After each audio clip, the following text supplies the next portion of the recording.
ব্রিটেনে একটি পাবের টয়লেটের মধ্যে পাওয়া গেল সদ্য জন্ম নেওয়া একটি মেয়ে শিশু।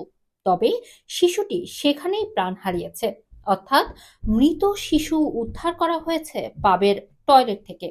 ব্রিটেনের লিডস শহরের ওল্টন গ্রামে দ্য থ্রি হর্স হাউস নামের একটি পাবের টয়লেটে সদ্য জন্ম নেওয়া মৃত শিশুটিকে পাওয়া গিয়েছে গতকাল।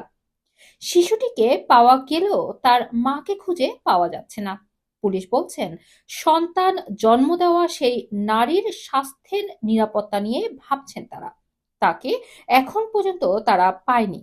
পাবটিতে যখন সন্তানটির জন্ম হয় তখন পাবের মধ্যে স্টাফদের সাথে সাথে কাস্টমাররাও ছিল, কিন্তু তারা কিছুই টের পায়নি। এদিকে শিশুটিকে পাওয়ার পর যখন পাবের মধ্যে অ্যালার্ম বাজে তখন কাস্টমারদের মধ্যে আতঙ্ক ছড়িয়ে পড়ে। পাবটির পক্ষ থেকে জানানো হয়, এমন ঘটনায় তারা আতঙ্কিত। পুলিশ এবং প্যারামেডিক্স এসে মৃত বাচ্চাটিকে নিয়ে গিয়েছে, তবে তারা এখনো তার মাকে খুঁজে পায়নি। তবে সত্যি বলতে এমন ঘটনা উদ্বিগ্নতা ছড়ায় কমিউনিটিতে।